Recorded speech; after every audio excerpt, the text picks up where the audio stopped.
The sky over Apache Ridge turned the color of old bruises that evening, purple and black spreading like spilled ink across the horizon.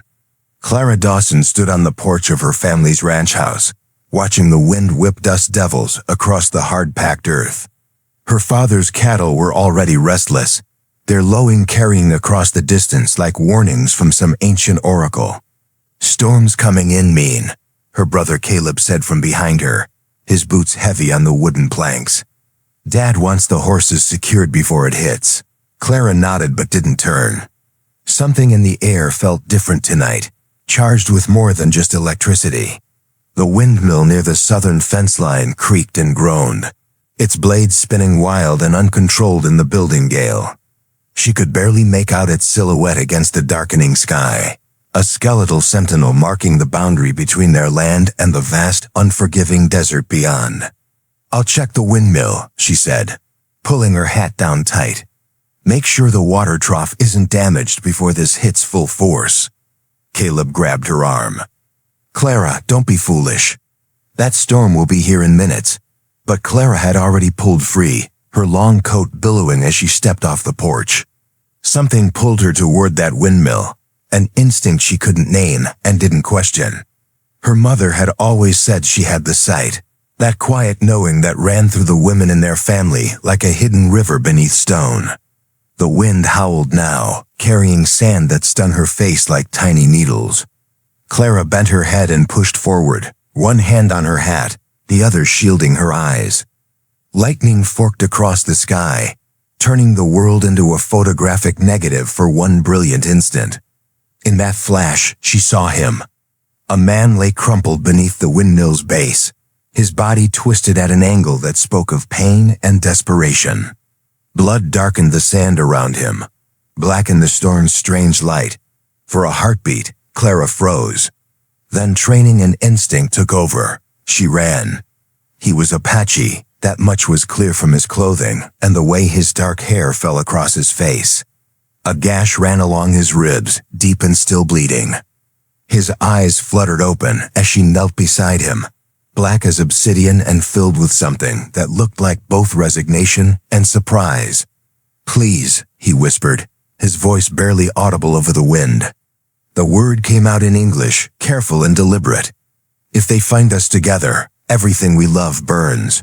Clara's breath caught. Not because of the warning, though its weight settled over her like a physical thing, but because of what she saw in his eyes. Not malice, not violence, just the exhausted desperation of a hunted animal that had run out of places to hide. "Can you walk?" she asked, slipping her arm under his shoulders. He tried to stand and nearly collapsed. His hand gripped her arm with surprising strength. "You should leave me. The storm will cover everything. The storm will kill you," Clara said, her voice sharp. "Now move, or I swear I'll drag you myself." Something that might have been a smile flickered across his pain-tight face. "Stubborn. You have nitrogen monoxide idea." Together they staggered through the screaming wind toward the old storm cellar, a dugout her grandfather had carved into the hillside decades ago. Clara had spent childhood summers there, reading by lamplight while storms raged overhead. Now it would serve a very different purpose. The wooden door fought them, wind trying to rip it from Clara's hands. But she'd opened it 1,000 times, knew the trick of the latch and the angle to pull. They tumbled inside just as the sky truly opened, rain coming down like a curtain of steel. Inside, the cellar was dark and musty, smelling of earth and old potatoes. Clara fumbled for the lamp she knew hung by the door, her hands shaking now that the adrenaline was fading. When the light finally caught, throwing golden shadows across the cramped space, she got her first real look at the man she'd saved. He'd collapsed against the wall, breathing hard, one hand pressed to his wounded side. Blood seeped between his fingers. He was younger than she'd first thought, maybe 30, with sharp features and a mouth set in a tight line against the pain. A leather cord around his neck held what looked like a small stone, smooth and dark. "I'm Clara," she said, moving toward him with the lamp. "Clara Dawson. This is my family's land." He watched her approach with the wariness of a wolf, but didn't move away. Talon. That a name or a warning? Both, maybe. He winced as she knelt beside him. You should not have brought me here. Yeah, well, I've never been good at doing what I should. Clara began unbuttoning his shirt, her movements efficient and clinical. She'd helped birth calves and stitch up injured ranch hands since she was old enough to hold a needle. Blood didn't scare her. That gash needs cleaning and stitching. You're lucky it's not deeper. Luck. Talon's laugh came out bitter. I have not felt lucky in many moons. Above them, the storm raged with biblical fury. Thunder shook the earth, so loud Clara felt it in her chest. Rain hammered the cellar door like fists demanding entrance. But here, in this small pocket of lamplight and earth, time seemed to slow. Clara found the old medicine box she'd stocked years ago, its contents dusty but intact. Whiskey for cleaning, needle and thread, clean cloth that had once been a shirt. Her hands moved with practiced certainty as she cleaned the wound, feeling Talon's muscles tense beneath her touch. This will hurt, she said, threading the needle. Everything hurts. But he didn't flinch as she worked, his gaze fixed on some point beyond her shoulder. Why are you helping me? You do not know me. You do not know what I have or have not done. Clara tied off the first stitch before answering.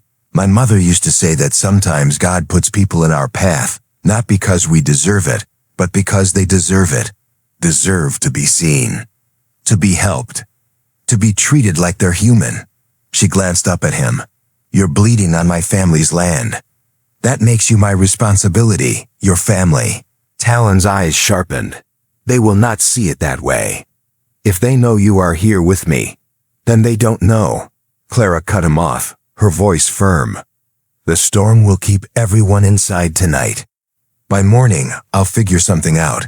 And if you cannot, she met his gaze squarely. Then I guess we'll burn together. Outside, lightning struck close enough to make the lamp flicker. In that strobing light, Clara saw something shift in Talon's expression. Not trust, not yet, but maybe the beginning of it. The recognition that sometimes, in the middle of a storm, the most dangerous thing you can do is exactly what saves you. She finished the stitching in silence, her hand steady despite the chaos above. When she finally sat back, surveying her work, Talon was watching her with an intensity that made her uncomfortable and curious in equal measure. Thank you, he said quietly. Clara nodded, gathering up the bloody cloths. Get some rest. I'll be back before dawn with food and water. And Talon? She paused at the cellar door. Whatever you're running from, whatever happened, you'll have a chance to tell me. But tonight, just rest. Let the storm do its work. She climbed back out into the maelstrom, the rain immediately soaking through her coat. The windmill was a dark ghost in the distance now, its blades still spinning madly. Clara ran for the house, mud sucking at her boots, her heart pounding not from exertion, but from the weight of what she'd just done. She'd crossed a line tonight, she knew that. Brought something dangerous and unknown into her world. But as she reached the porch and looked back toward where the storm cellar lay hidden in the hillside, she felt no regret. Only a strange, fierce certainty that this was exactly where she was meant to be. Her father met her at the door, his weathered face creased with worry. Clara Jane, are you trying to give me a heart attack? What were you thinking, going out in that? The windmill, she said, stripping off her soaked coat. I thought I heard something break. He studied her face for a long moment, and Clara forced herself to meet his eyes steadily. Finally, he shook his head. You're too much like your mother. Stubborn as a mule and twice as fearless. He put a hand on her shoulder. But I'm glad you're safe. Clara nodded and headed upstairs to change, the weight of her secret heavy as stones in her pockets. Through her window, she could just make out the dark smudge of the hillside where the cellar lay hidden. Somewhere beneath that earth, Talon rested, a stranger whose fate she'd chosen to tie to her own. The storm raged on through the night, and Clara lay awake listening to it, wondering what the morning would bring. Wondering if she'd just saved a man or invited disaster into her home. But mostly, she thought about his words, spoken with such quiet certainty in the darkness. If they find us together, everything we love burns. Perhaps. But perhaps some things were worth the fire. Dawn broke reluctant and gray over Apache Ridge, the storm having exhausted itself sometime before first light. Clara rose with the sun, as she always did, but today her movements carried a purpose beyond the normal ranch routine. She dressed quickly, braided her hair with shaking fingers, and made her way to the kitchen where her mother was already kneading bread dough. "You're up early," Martha Dawson observed, her hands working the dough with rhythmic efficiency. "Even for you." "Couldn't sleep," Clara said, which was true enough. "Thought I'd check on the damage from the storm." Her mother's knowing eyes studied her. "The damage?" "Of course."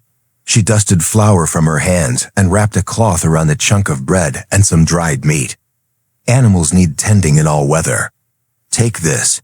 You'll work better with food in your belly." Clara accepted the bundle, her throat tight. Her mother knew something, or sensed it, the way she always did. But she asked no questions, and Clara offered no explanations.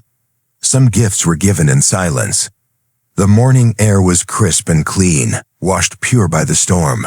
Puddles reflected the pale sky like scattered mirrors. Clara walked the long way around, checking fence posts and debris as she went, establishing her presence and purpose for anyone who might be watching from the house. But her path gradually curved toward the hillside, toward the storm cellar and its secret occupant. She knocked softly before opening the door, a courtesy she hadn't thought to extend the night before. Inside, Talon was awake, sitting against the wall in a position that suggested he hadn't slept much either. But there was color in his face now, and his eyes were clear. "You came back," he said. "I said I would."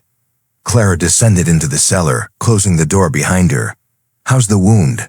"Painful. But your stitching is good." He accepted the food she offered with a nod of thanks. "You have done this before. Ranch life teaches you things." Clara sat across from him, far enough to be respectful, close enough to see his face in the dim light filtering through cracks in the door. "It teaches you that most creatures, when they're hurt and cornered, they're dangerous. But you haven't tried to hurt me." Talon took a bite of bread, chewing slowly before answering. "And if I had, you would have left me in the storm to die." "You are not stupid, Clara Dawson. You carry a knife at your hip, and I do not doubt you know how to use it." She smiled despite herself. "Fair enough." Her expression grew serious. "So tell me, Talon, what are you running from? Who's hunting you?" He was quiet for a long time, his gaze distant. When he finally spoke, his voice carried the weight of old pain. "My own people, and yours. Everyone, it seems." "Why?" "Because I am blamed for something I did not do." He set the food aside, his hands resting on his knees. "There is a man, my cousin Nashoba. He has always hungered for power, for recognition among our people. 2 moons ago, a raid went wrong. Settlers were killed, including a woman and her child. It was brutal, senseless." Clara felt her stomach tighten. "Were you there?"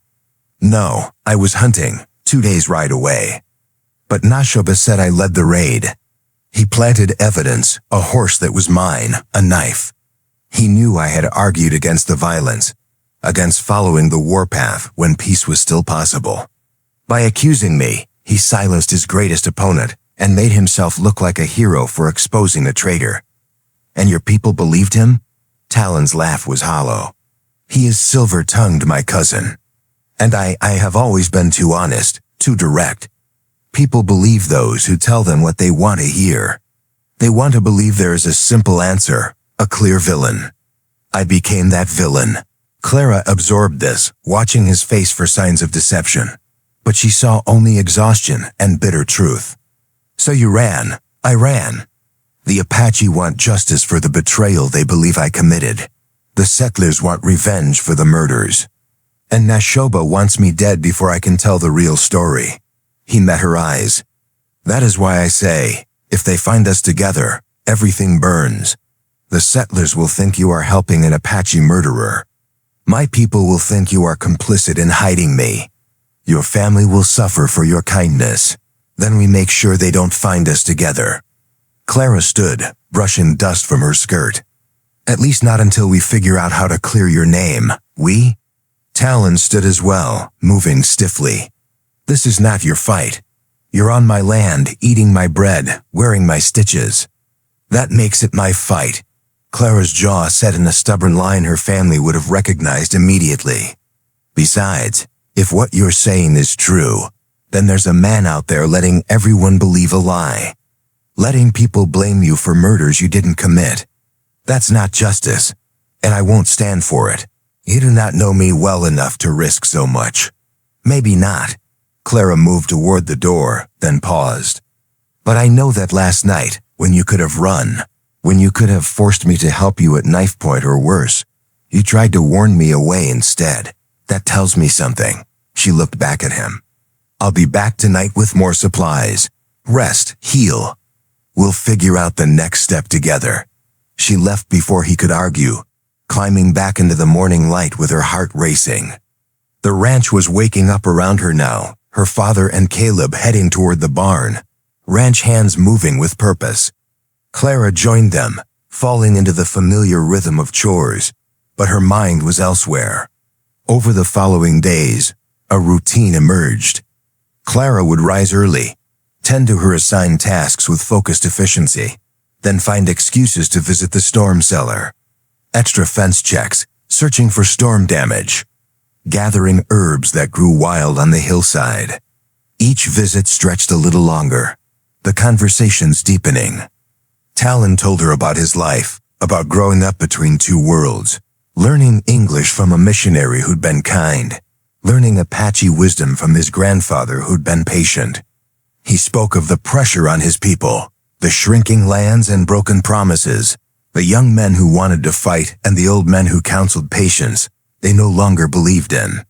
Clara talked too, more than she usually did with anyone. About her mother's quiet strength, about her father's strict but fair nature, about Caleb's protective instincts that sometimes felt like chains, about her own dreams of something more than marriage to a neighboring rancher and a life of predictable routine. "You want adventure," Talon said one evening as twilight painted the cellar walls with shadow. "I want purpose," Clara corrected. "I want to matter, to make choices that count. Does that sound foolish?"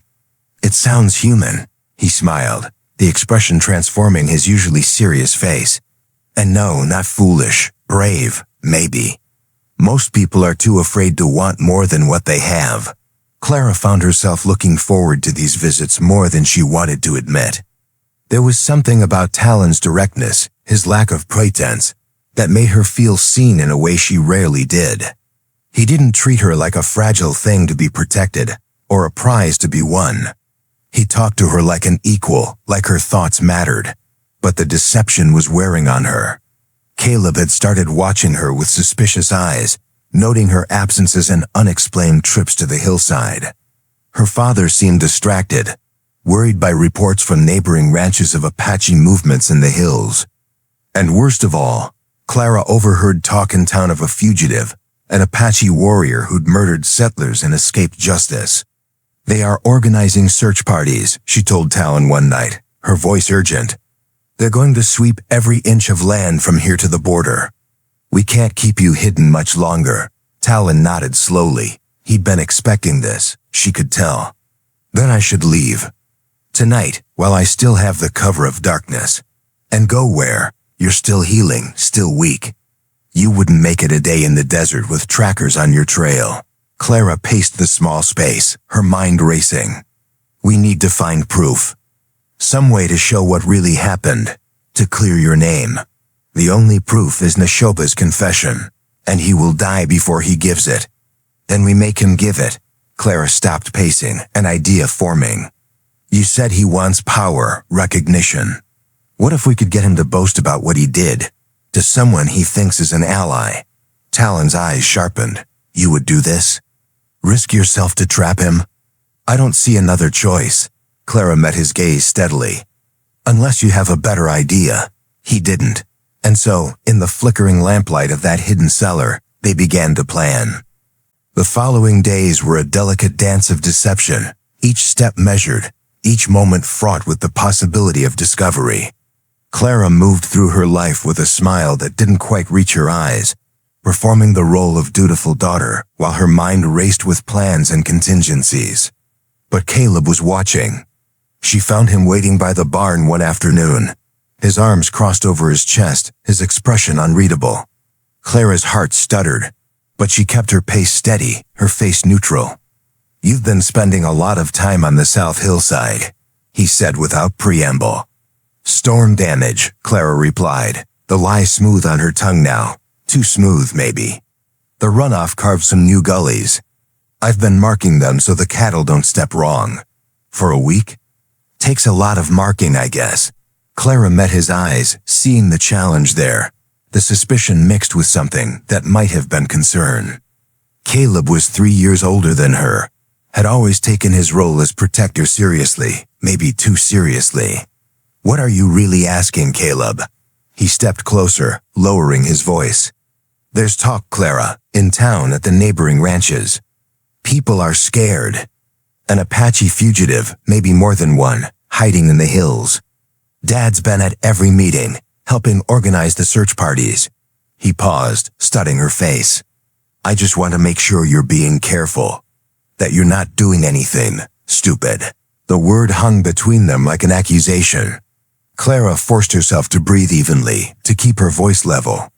"I'm always careful, Caleb, you know that. Do I?" He shook his head, frustration evident.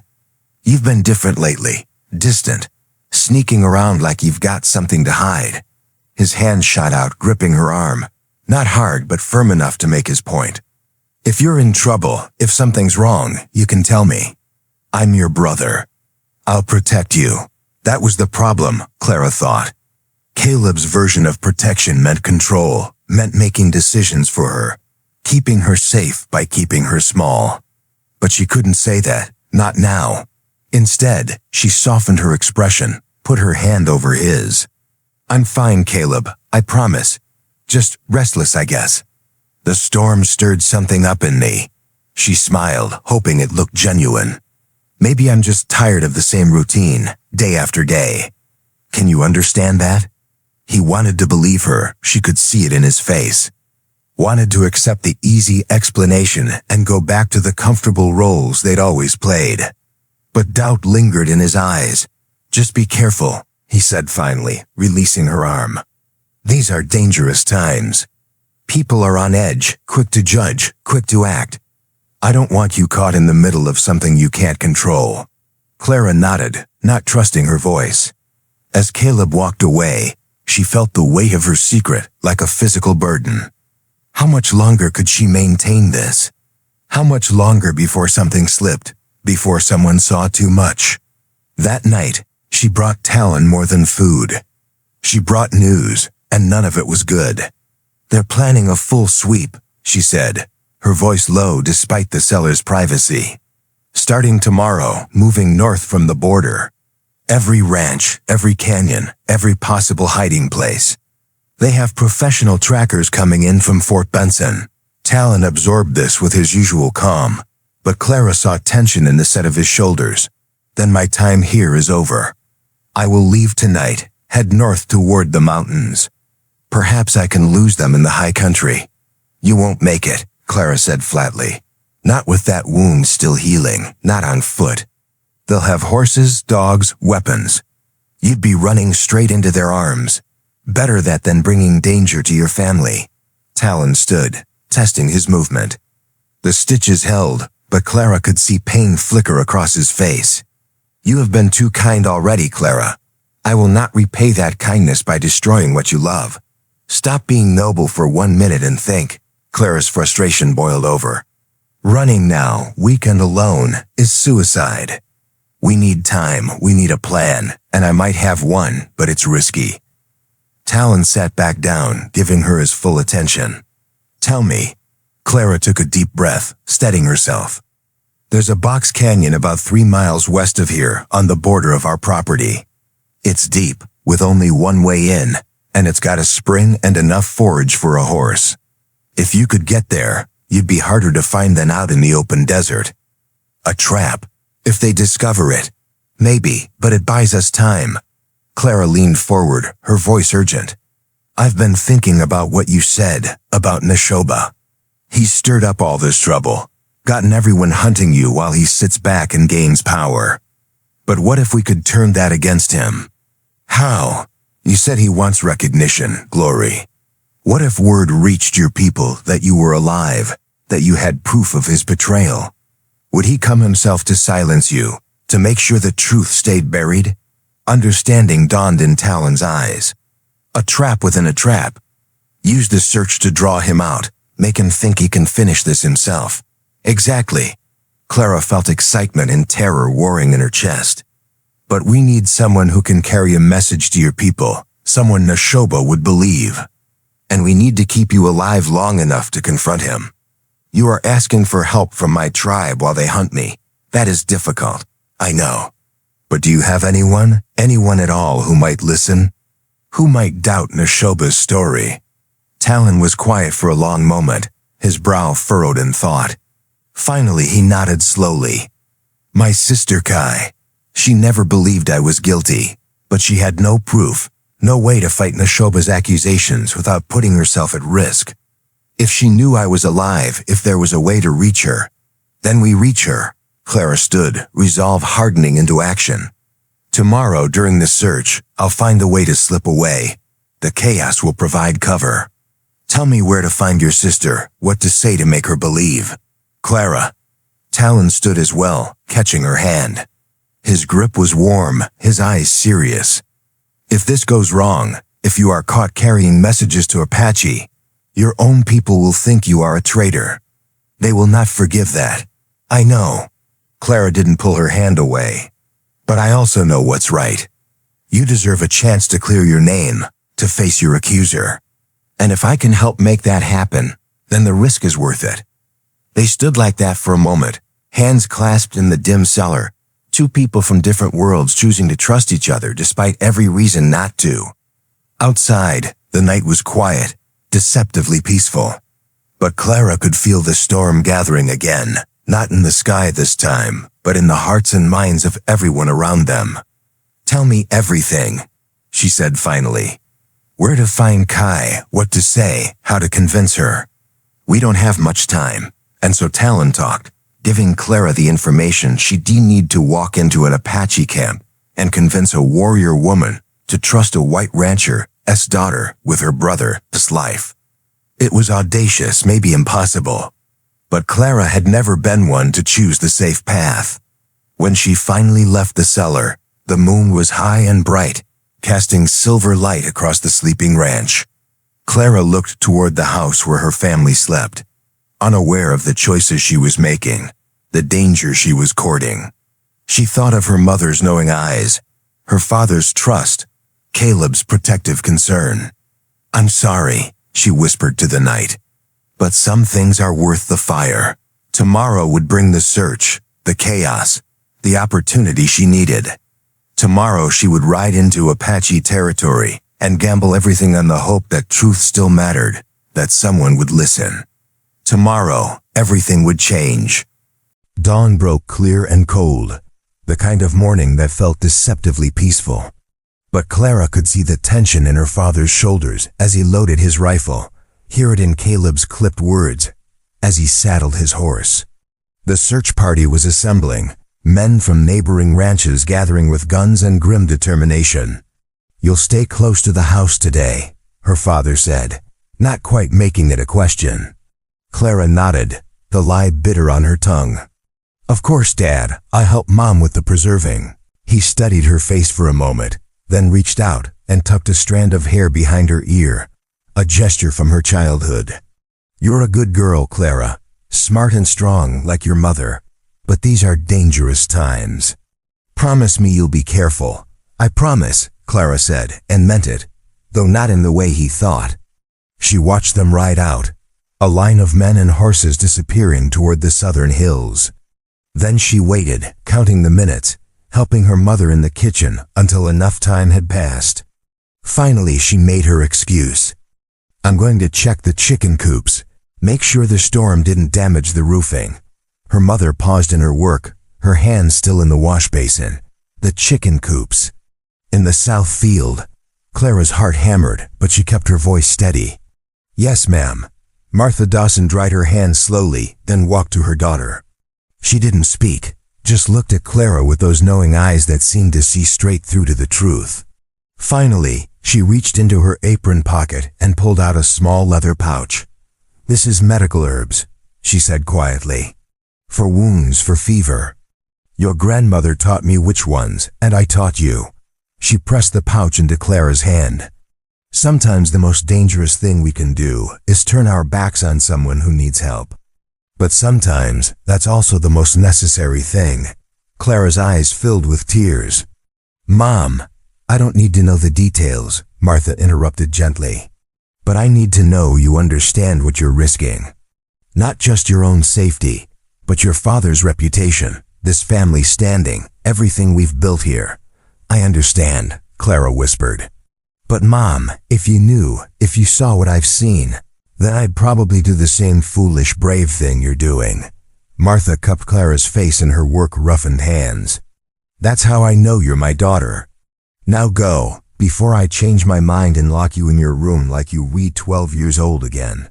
Clara hugged her mother fiercely, then slipped out before emotion could unmake her resolve.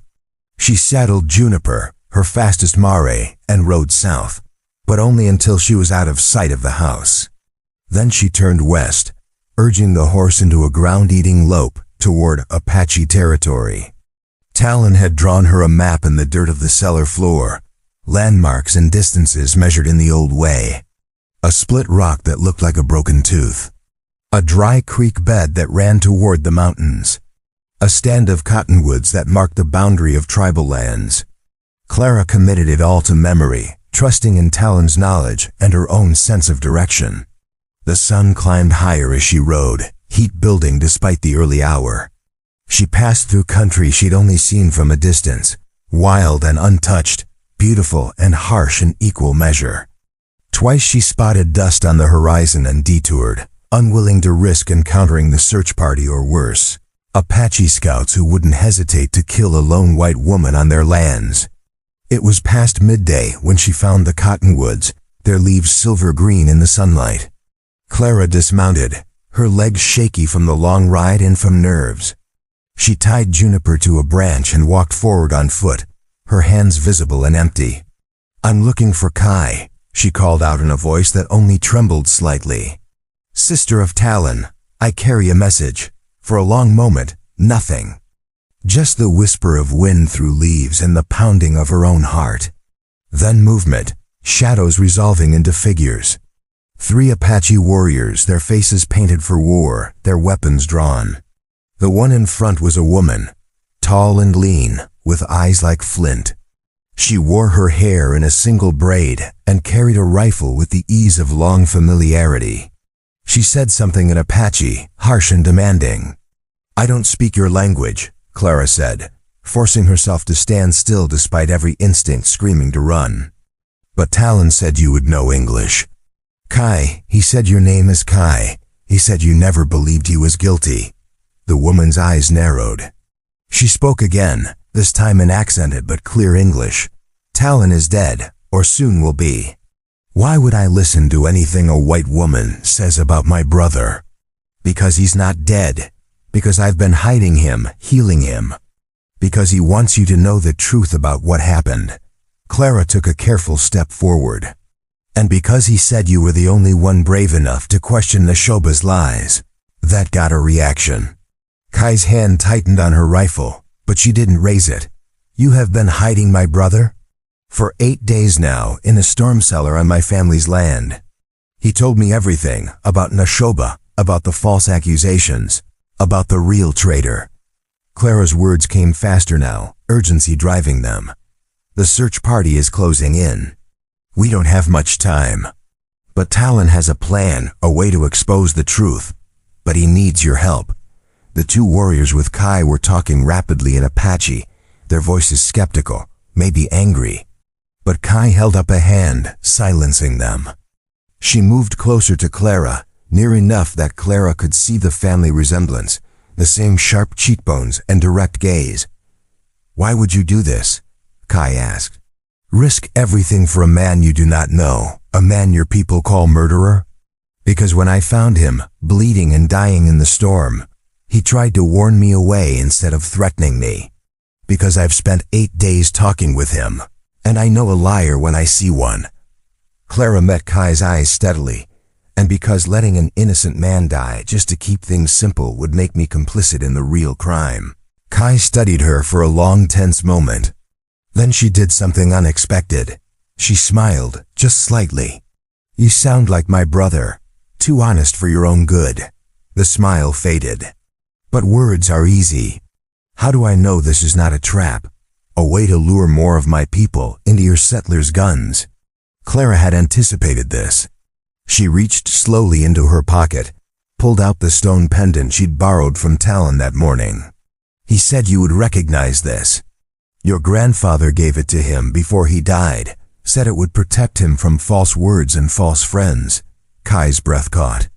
She reached out, took the pendant with fingers that weren't quite steady. Where is he? Where is my brother? Safe for now, but the search is moving closer. We need to draw Nashoba out, make him come alone so Talon can confront him. Clara laid out the plan quickly, efficiently, watching Kai's face for signs of agreement or rejection. When she finished, Kai was quiet, turning the stone over in her hands. Finally, she looked up. This is dangerous. For all of us. I know. If it fails, Talon dies. Maybe you too. Definitely your family's reputation. Maybe worse. I know. Clara's voice was firm. But if it succeeds, an innocent man goes free and a guilty one faces justice. Isn't that worth the risk? Kai looked at her warriors, spoke rapidly in Apache. They responded with equal intensity, an argument Clara couldn't follow but whose emotional weight she understood. Finally, Kai turned back to her. We will help, but on one condition. She stepped closer, her voice low and intense. If this goes wrong, if Nashoba escapes or Talon is D, you take responsibility. You tell your people the truth, that you helped him by choice, not by force. You do not let my brother's name die stained with lies. Clara didn't hesitate, I swear it. On my mother's name, on everything I hold sacred, I swear I'll tell the truth no matter what happens. Kai nodded slowly, then handed back the pendant. Then we have an agreement. Tell my brother, I will spread the word that he lives, that he hides in the Box Canyon with proof of Nashoba's betrayal. My cousin's pride will not let him ignore this. He will come. Thank you, Clara said, her voice thick with relief. Do not thank me yet. Kai's expression was grim. We are all gambling with death now. Pray that your God and mine are watching. Clara rode back with the pendant burning like a coal in her pocket and Kai's words echoing in her mind.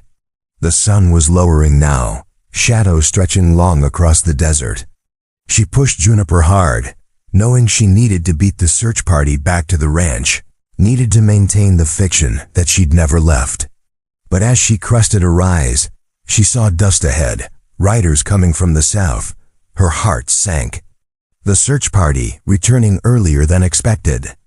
And among them, she recognized Caleb's horse, her father's straight-backed posture. Clara veered west, taking the long way around, praying they hadn't seen her. She circled wide, approaching the ranch from the north instead, timing it so she arrived just minutes after the men. Juniper was lathered with sweat, but Clara brushed her down quickly in the barn, trying to cool her before anyone noticed. Long way to the chicken coops, Clara spun. Caleb stood in the barn doorway, his face unreadable in the shadow. Her mind raced, searching for a plausible excuse, but before she could speak, he stepped inside and closed the door behind him. I saw you, Clara, out on the West Ridge, riding hard from Apache country. His voice was quiet, but there was steel underneath. I didn't tell Dad, didn't tell anyone. But I need to know right now what the hell you're doing. Clara's hand stilled on the brush. This was it, the moment of truth. She could lie, could try to explain it away. But Caleb knew her too well, and the lie would only make it worse. She set down the brush and turned to face her brother. "I'm doing what's right," she said simply. "Right?" Caleb's voice rose. "Clara, there's a murderer out there, an Apache fugitive who killed settlers, including a woman and her child. The search party found signs today, tracks, evidence of someone camping in our South Canyons. And you're what? Helping him? He's innocent, Caleb. You don't know that." "Yes, I do." Clara stepped forward, her voice fierce. "I've talked to him, heard his story. He was framed by his own cousin, a man who wanted power and was willing to let an innocent man die to get it. Everything they're saying about Talon is a lie." Caleb stared at her like she'd grown a second head. "Talon, you know his name. Jesus, Clara, how long has this been going on? How long have you been hiding him? Does it matter?" "Of course it matters." Caleb grabbed her shoulders. "If Dad finds out, if anyone finds out, this family is finished. The neighbors already look at us sideways for not joining the land grab when the Apache were pushed off their hunting grounds. If they think we're harboring a fugitive, they'll burn us out. And they'd be right to do it." Clara pulled free from his grip. "Would they? Would they really? An innocent man, hunted by everyone, dying in the dirt, and we're supposed to just let it happen because it's convenient? It's not about convenient, it's about survival. Our family's survival, our future. Dad's worked his whole life to build this ranch, to give us a good name. And you're throwing it away for a stranger. He's not a stranger anymore." The words came out softer than Clara intended, "and I'm not throwing anything away. I'm trying to save something. His life, yes, but also what we stand for. What Mom taught us about doing right even when it's hard." Caleb laughed bitterly. "Don't bring Mom into this. She wouldn't want you risking everything for." "She knows," Clara interrupted. "Mom knows, Caleb. She gave me herbs this morning, told me to be careful. She didn't try to stop me. That stopped Caleb cold." He stared at Clara, processing this new information. Finally, he shook his head. "You're both crazy. This whole family is crazy." He paced the barn, his hands clenching and unclenching. "What's your plan, Clara? Keep hiding him forever? Hope this just blows over?" "No." Clara took a breath. "We're going to prove his innocence. Draw out the real killer and make him confess. We. You keep saying we, like you're partners in this. Like you have some stake in his survival beyond basic human decency." Caleb's eyes were sharp, seeing too much. "Clara, tell me you haven't. Tell me this isn't what? Isn't me caring about someone? Isn't me seeing a person instead of a threat?" Clara's voice rose to match his. "I'm helping him, Caleb, that's all. And yes, I care if he lives or dies. Doesn't that make me human instead of whatever you think I should be?" They stood facing each other, siblings who'd grown up together, but suddenly felt like strangers. The silence stretched between them, heavy with things unsaid. Finally, Caleb spoke, his voice tired. "I can give you 1 day. 1 day to do whatever it is you're planning. After that, I'm telling Dad, not because I want to, but because if this goes sideways, if people die because we stayed quiet, that's on us." He moved toward the door, then paused. "I hope you know what you're doing, Clara. I really do. Because if you're wrong, we all burn." He left, and Clara slumped against Juniper's warm flank, her legs suddenly weak.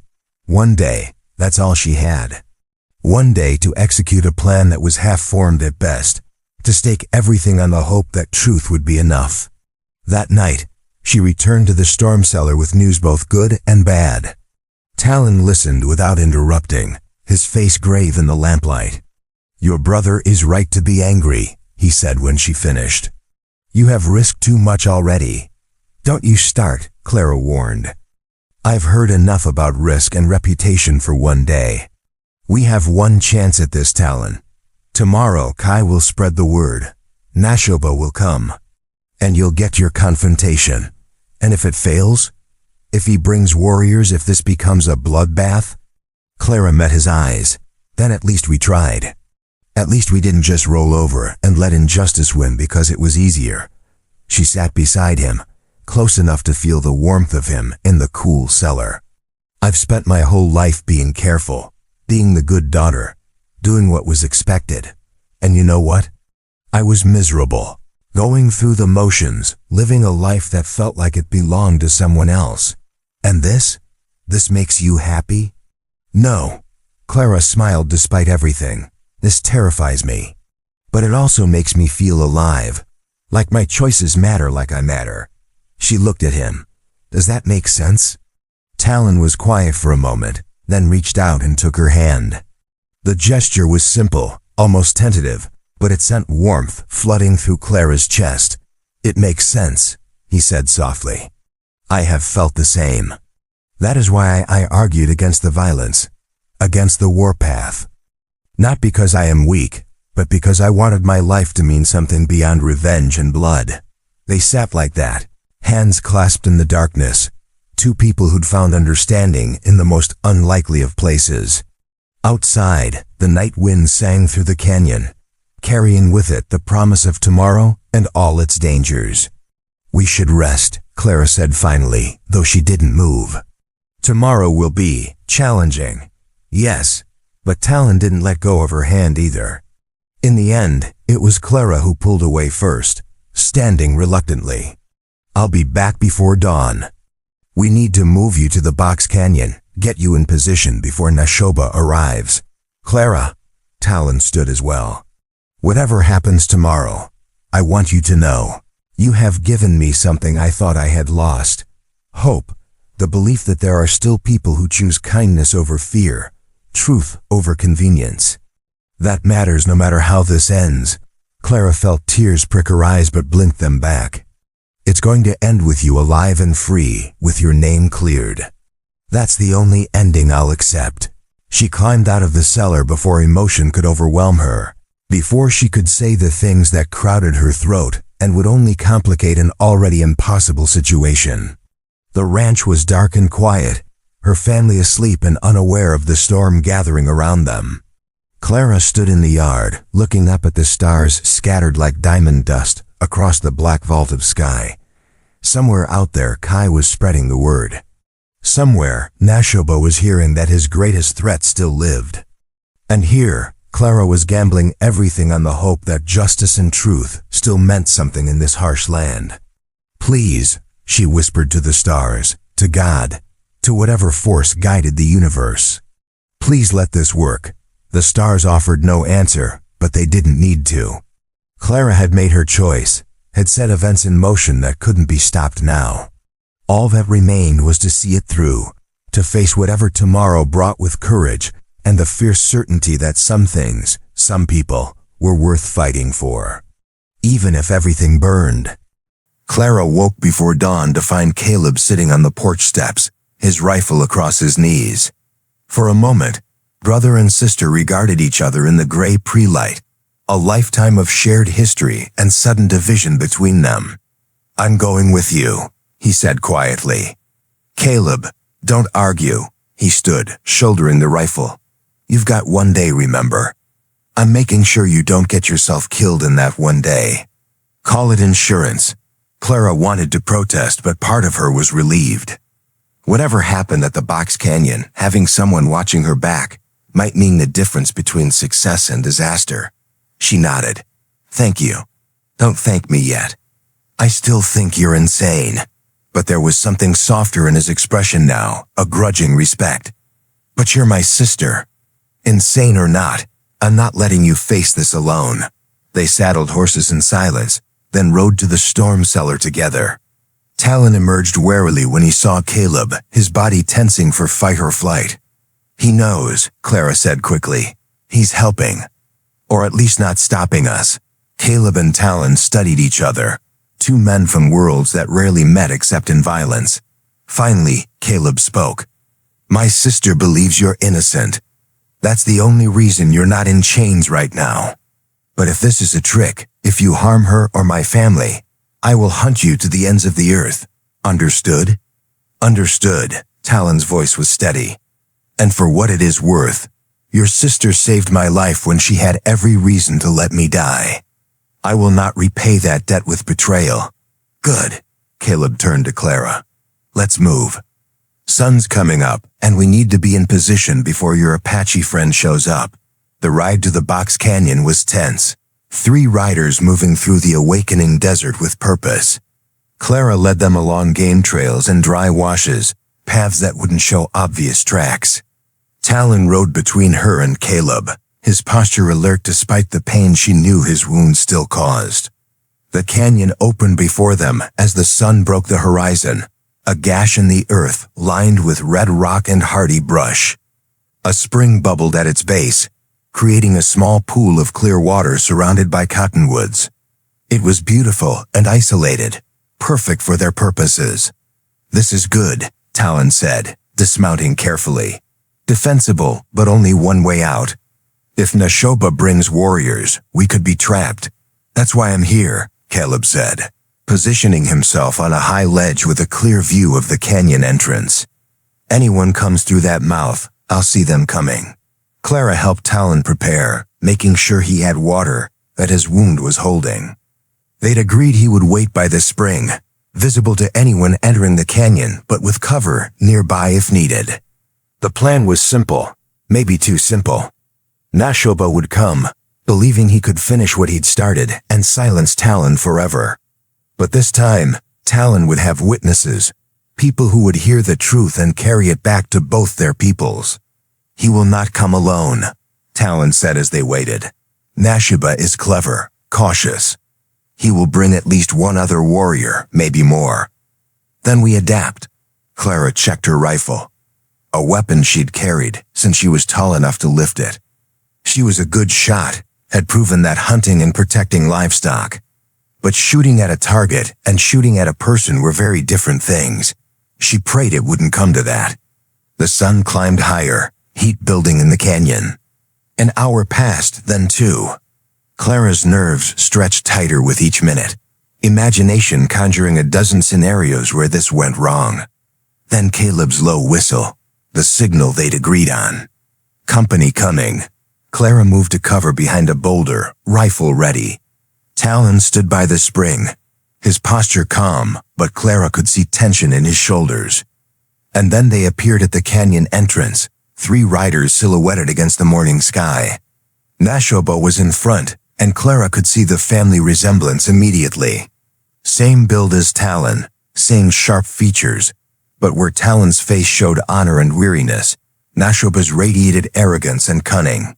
The 2 men behind him were younger, warriors who moved with the confidence of those who'd never questioned their purpose.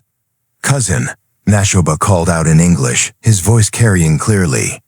"I heard a story that troubled me. That you yet lived, that you hid like a coward in the canyons, spreading lies about me." "Not lies," Talon replied, his voice steady. "The truth, which you know well. You led that raid, Nashoba. You killed those settlers, and then blamed me to cover your own guilt." Nashoba dismounted, his movements deliberate. His warriors followed suit, flanking him. "Is that what you tell yourself? Is that how you sleep, knowing a woman and child died because of your leadership? They died because of your bloodlust, your need to prove yourself a war chief." Talon took a step forward. "You planted my horse at the site. You claim to have found my knife, though I had it with me the whole time. You manipulated our people's grief and anger to serve your own ambition. Prove it," Nashoba challenged. "You have no proof, only words. And who will believe the words of a coward who ran rather than face justice? I will believe them." The new voice came from above, and Clara's heart leapt. Kai appeared on the canyon rim, her rifle trained on Nashoba.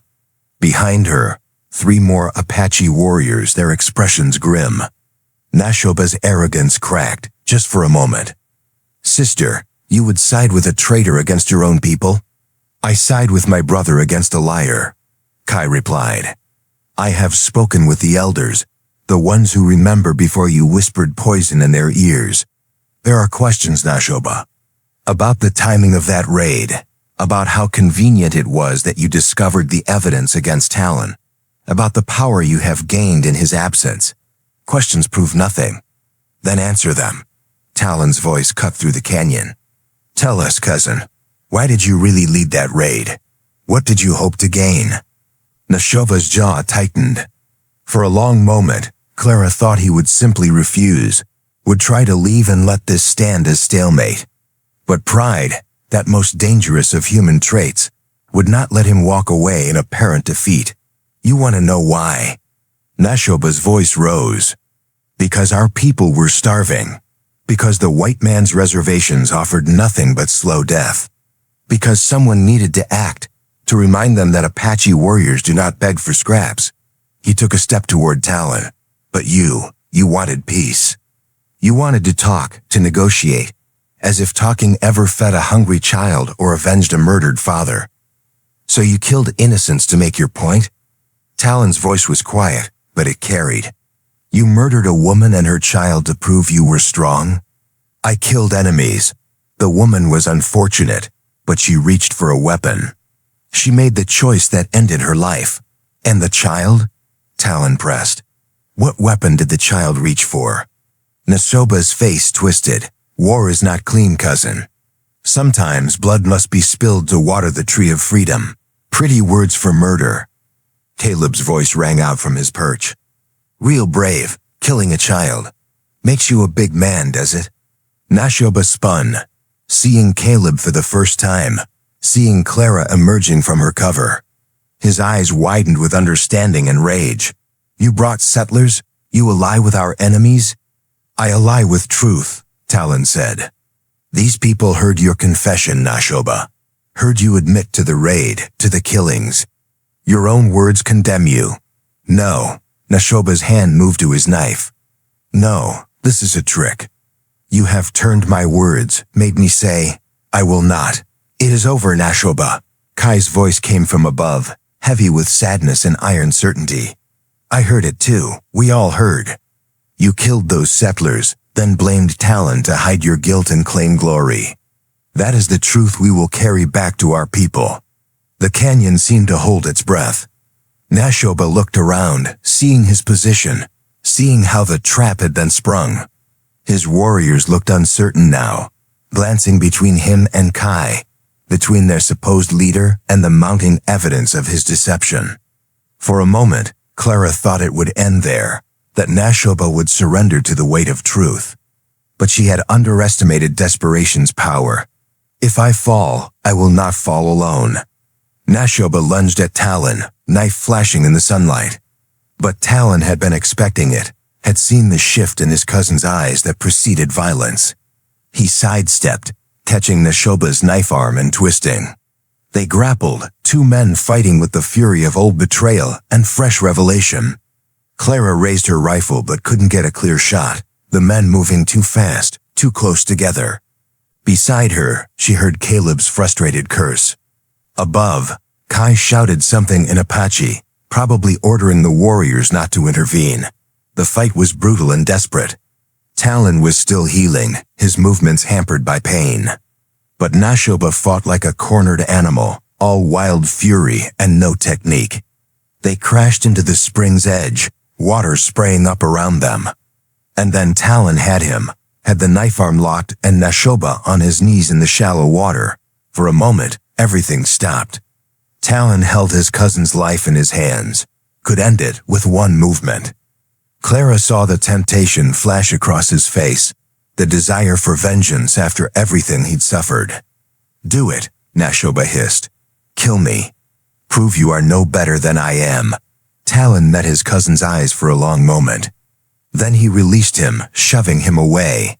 No, you will live to face justice from our people, to answer for what you have done. Death would be too easy for you, cousin. Nashoba sagged in the water, defeated not just physically but spiritually.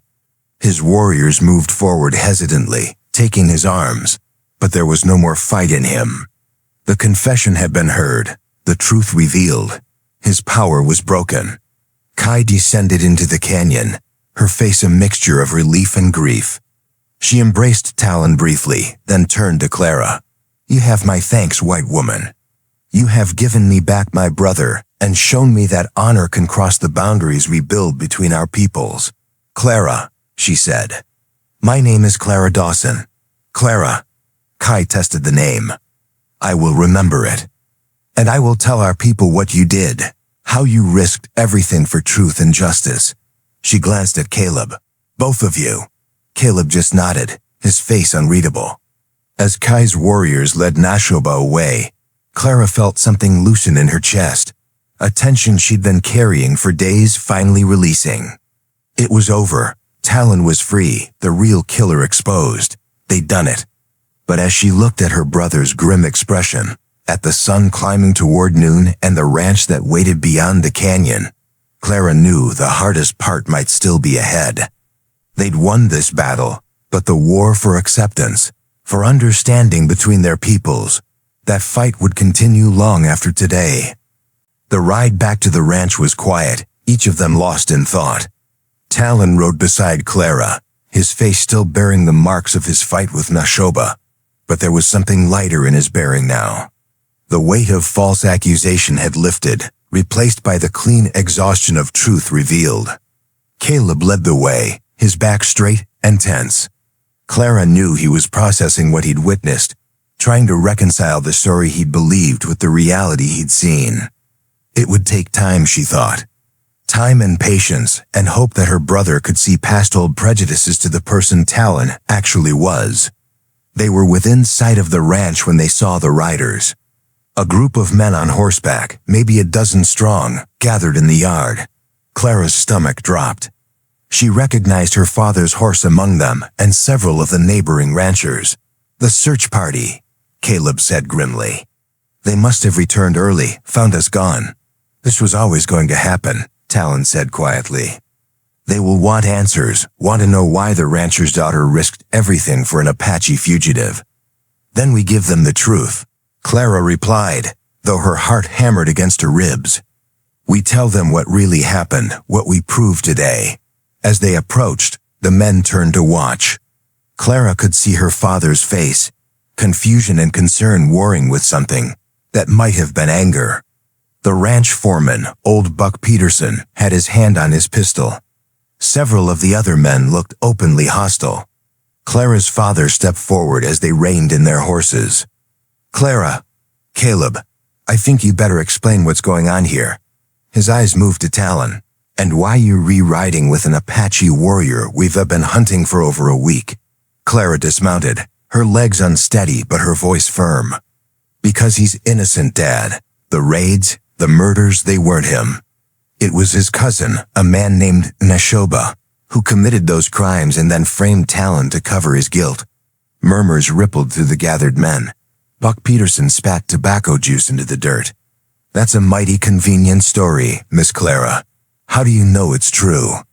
"Because we heard Nashoba confess," Caleb said, dismounting as well. He stood beside his sister, a united front. "In the Box Canyon, less than an hour ago. He admitted to the raid, admitted to framing Talon. His own sister and warriors heard it too." "Apache testimony," one of the ranchers scoffed. "Not worth the spit to say it. For all we know, they're all in on it, protecting one of their own." "You know me, Hiram," Caleb said, his voice sharp. "Known me since I was 10 years old. You calling me a liar?" Hiram shifted uncomfortably, but didn't back down. "I'm saying you might have been tricked. These Apache, they're clever. Could have staged the whole thing to what?" Clara interrupted, her temper flaring. "To what possible end? Talon was bleeding and half dead when I found him. He had nothing to gain from lying to me, nothing to gain from this elaborate deception you're suggesting. He could have threatened me, forced me to help him, but he didn't. He tried to warn me away because he knew helping him would bring exactly this." She gestured at the gathered men. "This judgment, this suspicion." Her father held up a hand, silencing the murmurs. "Clara, I need to understand. How long have you been hiding him?" 8 days, she admitted. "Since the night of the big storm." Pain flashed across her father's face. "You've been lying to me for 8 days. Sneaking around, putting this family at risk, all for a man you don't even know. I know him now, Dad. I know he's a good man who was falsely accused. I know he tried to make peace when others wanted war. I know he values honor and truth more than his own safety." Clara's voice softened. "And I know that if we just let him die, Just looked the other way because it was easier. I wouldn't be able to look at myself in the mirror. She's right, Mr. Dawson. Everyone turned. Martha Dawson stood on the porch, her arms crossed but her expression calm. I knew what Clara was doing, not all the details, but enough. And I didn't stop her because she was doing what I taught her to do. What we taught her. She looked at her husband. Remember when we first came here, John? Remember how the established ranchers treated us? Called us carpetbaggers, threatened to run us off because we didn't fit their idea of who belonged here? John Dawson's jaw tightened. That was different, Martha, was it? We were outsiders then, just like Talon is now. And if someone hadn't given us a chance, hadn't looked past their prejudices to see us as people, we wouldn't have this ranch, this life. Martha came down the steps, moving to stand beside her daughter. Clara did what was right, even when it was hard. Even when it might cost her everything. That's not something to punish. That's something to be proud of. The silence that followed was heavy. Clara saw her father struggling, saw decades of ingrained thinking warring with the values he'd always claimed to hold. Saw him looking at his daughter, really looking at her, maybe for the first time in years. Finally, he turned to Talon. You got something to say for yourself? Talon dismounted slowly, moving with the careful dignity of someone who knew his next words mattered more than any he'd ever spoken. He faced John Dawson directly, showing no fear and no aggression. I say that your daughter saved my life when she had every reason to let me die. I say that she showed me there are still people in this world who choose mercy over convenience, truth over comfort. I say that I owe her a debt I can never fully repay. He paused. And I say that I am sorry for the trouble my presence has brought to your family. That was never my intention. But I will not apologize for being innocent of the crimes I was accused of, or for being grateful that someone finally believed me. John Dawson studied him for a long moment. Then he looked around at the gathered men, at their suspicious faces and tense bodies. Hiram, Buck, all of you. You've known me for years. Known me to be a fair man, an honest man. Have I ever given you reason to doubt my judgment? Reluctant head shakes all around. Then I'm asking you to trust me now. Trust that my daughter, who's never lied to me before this, isn't lying now. Trust that my son, who rode out with you on search parties, wouldn't fabricate this story. He took a breath. And trust that maybe, just maybe, we've been looking at this situation all wrong. That maybe the real enemy isn't the man standing in front of us, but the hatred and fear that makes us see enemies everywhere we look. Fine words, John, Buck said slowly. But what happens next? You're saying we just let him go? Pretend none of this happened. I'm saying we let his own people handle it, now that the truth is known. Kai and her warriors are taking Neshoba back to face justice. Talon's name will be cleared among the Apache. As for us, John looked at Talon. I'm saying we acknowledge that we were wrong, that we were hunting an innocent man, and that we're grateful someone had the courage to stop us before we committed an injustice we could never take back. It wasn't forgiveness, not exactly. More like a grudging acceptance, a willingness to step back from the edge of violence and reconsider. Clara saw some of the men nod, saw others still skeptical but willing to follow John Dawson's lead. It wasn't perfect, but it was enough. For now, it was enough. The gathering broke up slowly, men mounting their horses and riding off in ones and twos.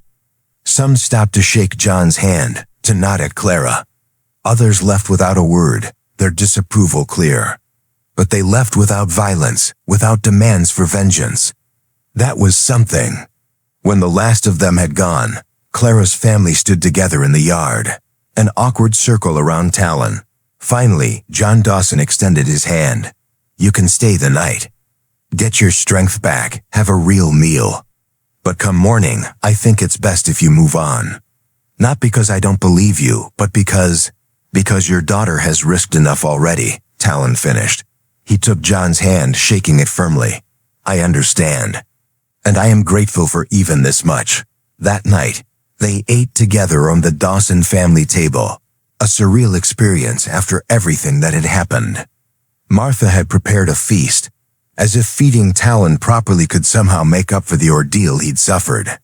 Caleb was quiet, but not hostile, watching Talon with something like cautious respect. And John, he asked questions, real questions about Talon's life, his people, the pressures and conflicts that had led to this point. Clara watched it all with a bittersweet ache in her chest.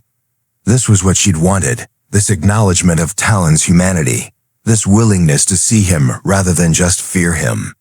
But she knew it was temporary, a brief moment of grace before the world reasserted itself. After dinner, she walked Talon out to the barn where they'd prepared a place for him to sleep. The night was cool and clear, stars brilliant overhead. "Thank you," Talon said, turning to face her in the barn's doorway. "For everything. For saving my life, for believing me, for giving me back my honor and my name." "You saved yourself," Clara replied. "I just provided the opportunity." "No," Talon shook his head. "You did much more than that. You showed me that the divide between our peoples is not as wide as I feared. That there are bridges, if we are brave enough to build them." They stood close now, closer than was probably proper, but Clara didn't step back. Couldn't step back.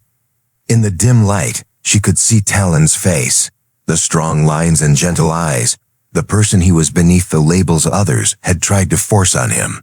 "What will you do?" she asked quietly. "Where will you go?" "North, I think. To the mountains where my grandfather was born. There are still free bands there, people who have not yet been pushed onto reservations. I will find them, make a new life." He paused.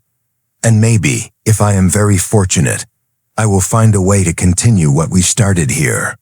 Building understanding, making peace possible. I'd like that," Clara said, her voice thick. "I'd like to think that all of this, all the risk and fear and struggle, that it meant something beyond just one man's freedom. It meant everything." Talon reached out, tucking a strand of hair behind her ear in a gesture that echoed her father's from days ago. But this touch felt different, carried a different weight. "You will always be part of my story, Clara Dawson. The woman who chose mercy when the world demanded vengeance. That is a rare thing, a precious thing." Clara felt tears prick her eyes but refused to let them fall. "Promise me something. Anything. Promise me you'll survive. That you'll build that life you're talking about. That you won't let the hatred and violence of this world destroy you. I promise." Talon's hand lingered against her cheek. "And you, promise me you will not let this experience make you cautious. Do not let the judgment of others silence that fierce courage I have seen in you. The world needs more people like you, people willing to stand up for what is right, even when it costs them everything." "I promise," Clara whispered. They stood like that for a moment longer, two people from different worlds who'd found unexpected connection in the midst of crisis. Then Talon stepped back, the practical needs of propriety and circumstance reasserting themselves. "Good night, Clara." "Good night, Talon." Clara walked back to the house, her heart heavy but her spirit somehow lighter than it had been in years. She'd done something that mattered, made a choice that counted. Whatever came next, she would carry that with her.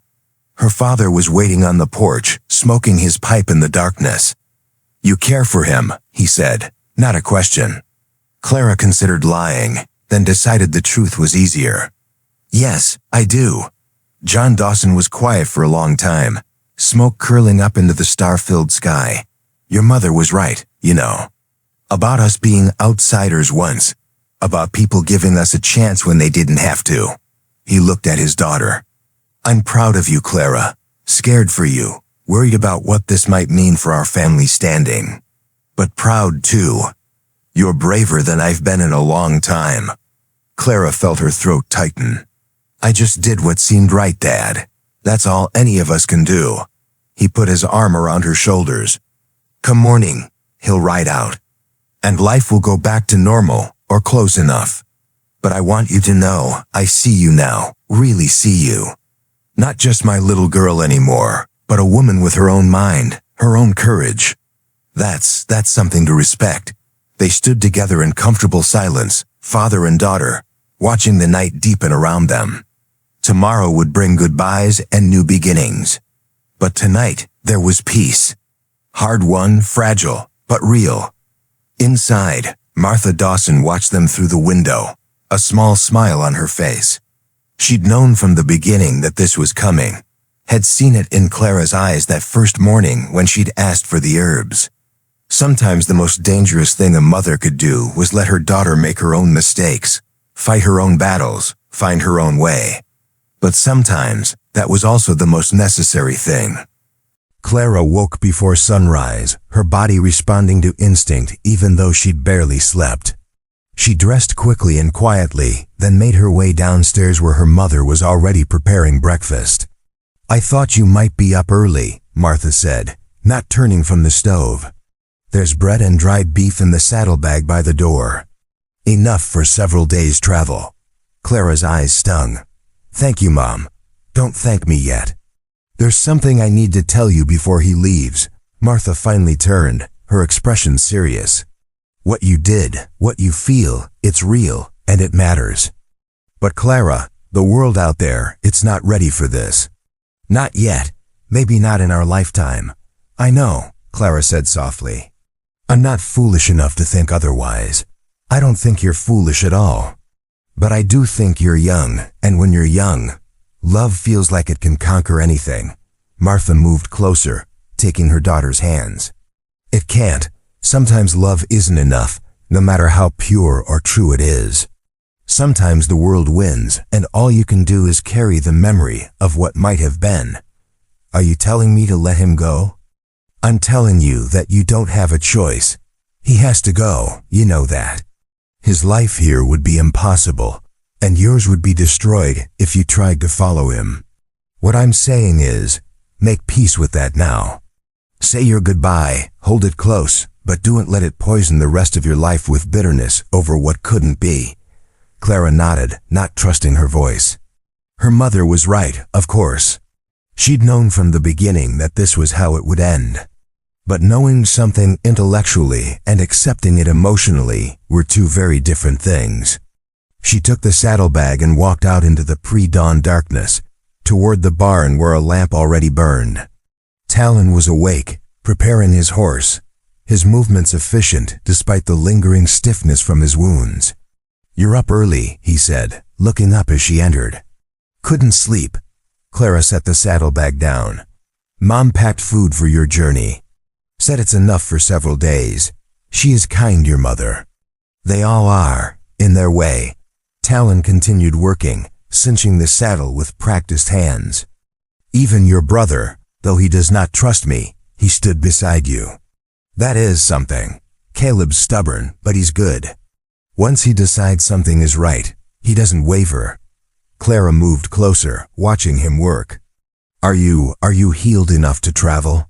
"The wound, it's only been." "I am healed enough. And I must go before more questions are asked, before someone decides that maybe your father was too lenient, too quick to believe." Talon paused, his hands stilling on the leather. "Clara, what we did, what we proved, it matters. But it does not change the world overnight. There are still people who will see only an Apache and a white woman who helped him, who will read into that what they wish, create stories that serve their prejudices. I don't care what they think. You should." Talon turned to face her fully. "Because they can hurt you, hurt your family. And I will not be here to stand between you and that harm." Clara felt anger flash hot in her chest. "I don't need you to protect me. I made my own choices, took my own risks. I'm not some fragile thing that needs shielding. I know that. You are one of the strongest people I have ever met." Talon's voice was gentle. "But strength does not make you immune to pain, to loss, to the cruelty of small-minded people. I wish I could spare you that." The anger drained away as quickly as it had come, leaving only sadness. "You can't. No one can. That's the cost of caring, of letting someone matter." They stood facing each other in the lamp's golden light, the horse shifting patiently behind Talon. Outside, the sky was beginning to lighten, gray creeping in at the edges of darkness. "I will think of you often," Talon said quietly. When I am in the mountains, when I am building that new life, I will remember the woman who saved me, who believed me, who fought for me when no one else would." "That sounds like a eulogy," Clara said, her voice catching. "Like you're saying goodbye forever. Am I not?" Talon reached out, cupping her face in his hands. "Clara, we both know there is no future for us. Not in this time, not in this place.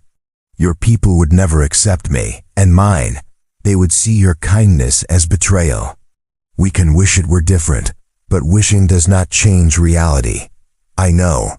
Tears spilled down Clara's cheeks now, hot against the cool morning air. "I've known from the beginning.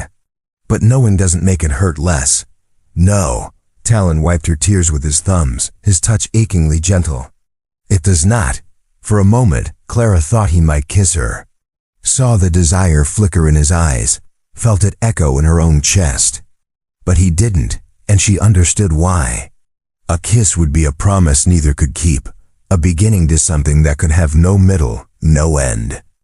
Better to leave it here, in the space between want and action, where possibility could live forever unspoiled by harsh reality. "Be safe," Clara whispered. "Be happy. Find someone in those mountains who can love you the way you deserve to be loved." "And you," Talon replied. "Find someone who sees your courage, your fierce heart. Someone who treasures what you are, not what they wish you to be." He released her then, stepping back, reclaiming the distance that the world demanded. Clara watched him mount, watched him settle into the saddle with the easy grace of someone born to ride. The horse danced sideways, sensing its rider's readiness to be gone. "Talon," Clara called out as he turned toward the barn door. He looked back and she forced a smile through her tears. "Thank you for showing me that my choices matter, that I'm brave enough to make hard choices. I'll carry that with me, always." He nodded, his own eyes bright with unshed tears. "And thank you for showing me that not all lines between peoples are meant to divide. That some can be bridges, if we are strong enough to cross them." He raised his hand in farewell. "Goodbye, Clara Dawson. May your path be blessed, wherever it leads." "Goodbye, Talon." She watched him ride out, watched the darkness swallow him as he headed north toward the mountains and the uncertain future waiting there. Part of her wanted to run after him, to throw caution to the wind and choose love over safety, passion over pragmatism. But she stayed rooted where she was, held in place by duty and wisdom and the sure knowledge that some sacrifices were necessary. The sun broke the horizon as he disappeared from sight, painting the sky in shades of gold and amber. A new day, Clara thought, the first day of whatever came next. She found her family gathered on the porch, all of them having risen to mark this departure even if they didn't speak it aloud. Caleb gave her a nod of understanding. Her father squeezed her shoulder. Her mother simply opened her arms, and Clara walked into them, letting herself be held like she hadn't since childhood. "I know it hurts," Martha whispered. "But you did something important, something good. Don't let the pain of goodbye erase that." "I won't," Clara promised, though her voice shook. They went about their day's work with a kind of gentle purposefulness, giving Clara space to grieve while surrounding her with the familiar comfort of routine. She mucked stalls and mended fence and helped her mother with the washing, her hands busy even as her mind wandered north, following a lone rider through wild country. That afternoon, a rider came from town with news. The Apache had held council, had heard Neshoba's confession from multiple witnesses. He'd been exiled, sent away from the tribe in disgrace. And Talon, his name had been cleared, his honor restored. The story was spreading, both among the Apache and the settlers, creating ripples that might, just might, lead to better understanding. It was something, Clara thought. Not everything she'd hoped for, but something real and tangible. A small victory against the tide of hatred and fear. Days passed into weeks. Life settled back into its rhythms, but Clara felt different, changed in ways both subtle and profound. She carried herself differently now, spoke up more in family discussions, made decisions with confidence she'd never quite possessed before. Her father noticed, started asking her opinion on ranch business. Her mother smiled knowingly. Even Caleb seemed to treat her with new respect. And at night, when the house was quiet and she lay in her bed looking out at the stars, Clara thought about Talon, wondered where he was, if he'd found those free bands in the mountains, if he was safe and healing and building that life he'd spoken of. She sent prayers up to those distant stars, hoping they'd somehow find him, let him know that he was remembered, that he'd mattered. One evening, about a month after Talon's departure, Clara found a small bundle on the porch, wrapped in soft leather. Inside was a stone pendant, twin to the one Talon had worn, and a note, written in careful English, for the woman who built a bridge when the world wanted only walls. May you always choose courage over comfort, truth over convenience. You will be remembered in the stories of my people as the one who showed us that mercy still lives in the hearts of some. Walk in beauty, Clara Dawson. To weary, Clara clutched the pendant to her chest, tears streaming down her face. It was enough, she told herself. It had to be enough.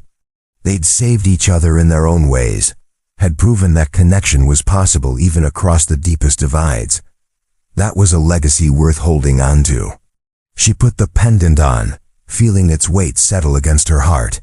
And in that moment, standing on the porch of her family's ranch with the desert wind in her hair, and the sunset painting the world in fire, Clara Dawson made a promise to herself.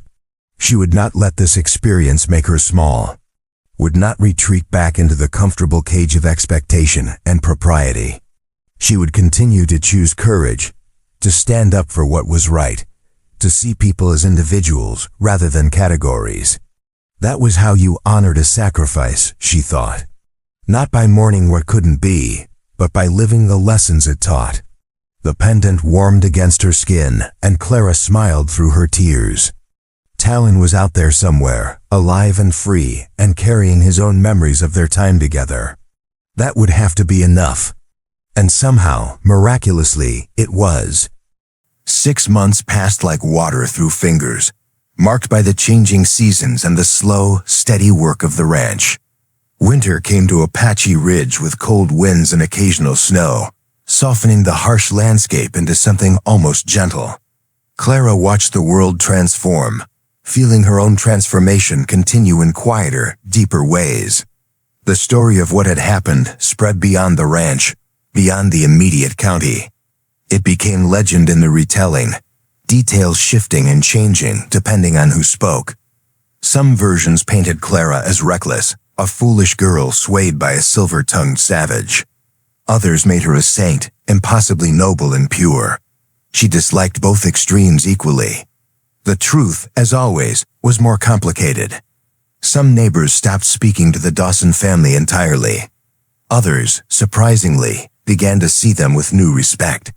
A few even came quietly to ask Clara's advice when they encountered Apache travelers, when old conflicts needed new solutions. She became, without quite intending to, a bridge person, someone who could speak to both worlds. It wasn't easy. There were hard days when the whispers in town made her want to scream, when she questioned whether any of it had been worth the cost. But then she'd touch the pendant hidden beneath her dress, feel its smooth weight against her skin, and remember why it mattered. Caleb surprised her.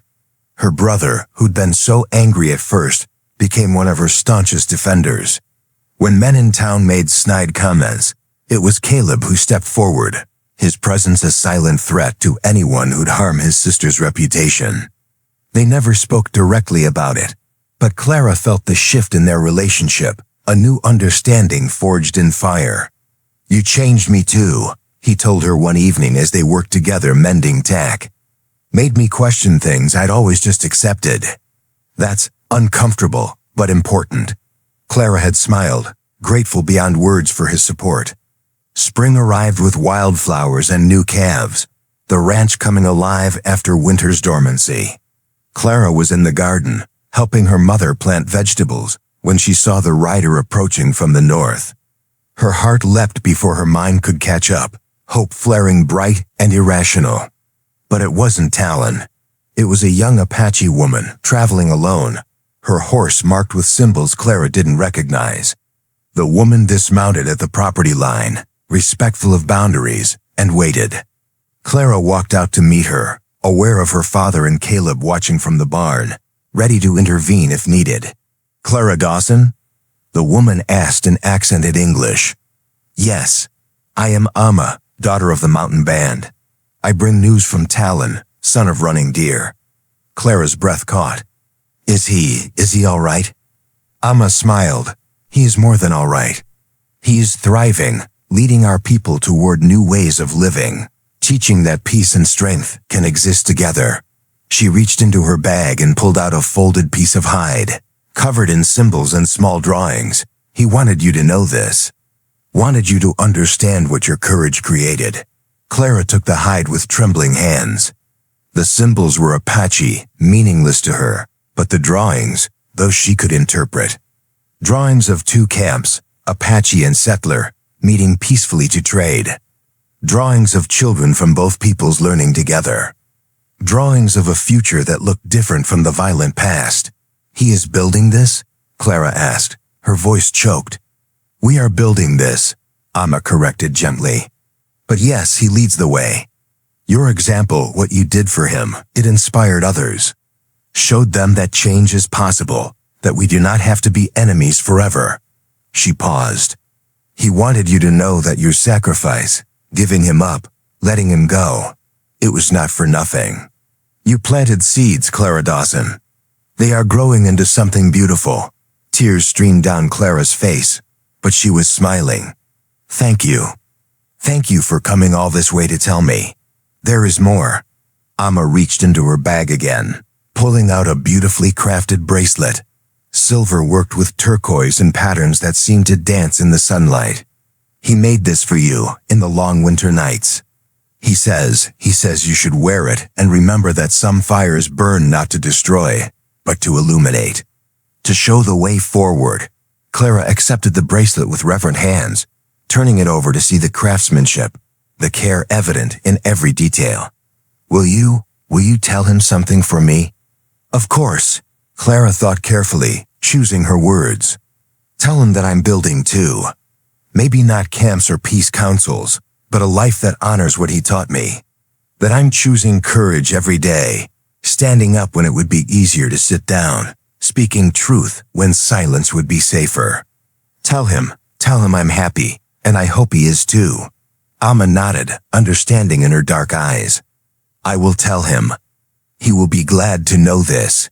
They talked a while longer, carefully bridging the gap between their worlds with halting words and genuine effort. Amma shared news of the mountain band, of the challenges and successes. Clara told her about the ranch, about the slow changes happening in the territory, as some people began to question old certainties. When Amma finally rode away, Clara stood watching until she disappeared into the distance. She looked down at the bracelet in her hands, at the hide with its hopeful drawings, and felt something settle in her chest. Peace, maybe. Or acceptance. The understanding that some endings were also beginnings, that some goodbyes were really just transformations. That was one of them, wasn't it? Her father asked, coming to stand beside her. The Apache. Yes, she brought news. Good news, actually. Clara held up the hide. Talon, the man I helped, he's doing something important up north. Building peace between the peoples. John Dawson studied the hide, his weathered face thoughtful. And the bracelet? A gift. A reminder. Clara slipped it onto her wrist, feeling it settle like it had always belonged there. Dad, do you ever regret it? Letting me help him, standing by that decision even when it caused trouble? Her father was quiet for a long moment, his eyes distant. Finally, he shook his head. No, I won't lie and say it's been easy. Watching some of our neighbors turn their backs, hearing the gossip in town. But Clara, I've lived long enough to know that the regrets that really haunt you aren't the mistakes you made, but the times you knew what was right and didn't do it. He put his arm around her shoulders, and they stood together watching the empty horizon. You did something brave and good. Something that's rippling out in ways we can't even see yet. That's not something to regret. That's something to be proud of. Clara leaned into her father's embrace, grateful for his support, for his willingness to see beyond easy answers. They stood like that until Martha called them in for supper, until the practical needs of life pulled them back from the edge of contemplation. That night, Clara sat at her window as she often did, the bracelet catching moonlight, the pendant warm against her skin. She thought about Talon in his mountain camp, building the future they'd both dreamed of. She thought about Amma's words, about seeds planted and slowly growing. And she thought about her own future, stretching out before her with new possibilities. She'd received 2 proposals of marriage in the past months, both from decent men who saw past the gossip to the woman beneath. She'd turned them both down, gently but firmly. Not because she was waiting for Talon, not because she was clinging to an impossible dream, but because she'd learned something crucial in those 8 days that had changed her life. She'd learned that she didn't need to define herself by anyone else's expectations, didn't need to follow the prescribed path just because it was comfortable or expected. She could choose her own way, build her own life, make decisions based on what she wanted, not what others thought she should want. Maybe someday she'd fall in love again, marry, have children. Or maybe she'd spend her life working the ranch, becoming the kind of independent woman people whispered about, but secretly admired. Either way, it would be her choice, made with clear eyes and a brave heart. Below in the yard, she heard her father securing the barn for the night, heard her mother's voice calling out a reminder about tomorrow's tasks. The sounds of home, of family, of the life she'd fought to protect and had succeeded in preserving. She'd risked everything, and while she'd lost Talon, she'd gained something perhaps even more valuable. She'd gained herself. The moon rose higher, painting the desert silver. Somewhere out there, under the same moon, Talon was looking up at the same stars. They would never be together, not in the way her young heart had briefly imagined. But they were connected, now and always, by the choice they'd both made to value truth over comfort, courage over fear. Clara touched the pendant one last time, then lay down to sleep, a smile on her face. Tomorrow would bring new challenges, new choices to make. But she would face them as she defaced everything since that storm-torn night when a bleeding stranger had whispered his warning, with courage, with conviction, with the fierce certainty that some things, some people, were worth the fire. And if everything they loved had to burn to forge something better, something truer, well, that was a price Clara Dawson had proven willing to pay. She'd burned and been reborn. And she would spend the rest of her life making sure that fire illuminated a path forward, not just for herself, but for anyone brave enough to follow. Thanks for watching this story till the end. Comment below and tell me where you're watching from. And before you go, check out these other amazing Western stories waiting for you next. Subscribe, like, and I'll see you on the next ride.